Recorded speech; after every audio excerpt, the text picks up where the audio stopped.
கடவுளின் மெய்யில்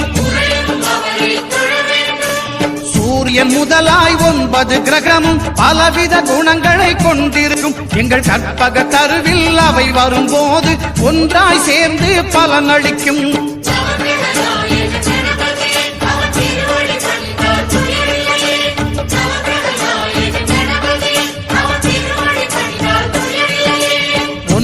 கோளும் ஒன்றாய் காண அங்கு கற்பகம் என்னும் கடவுளின் மெய்யில்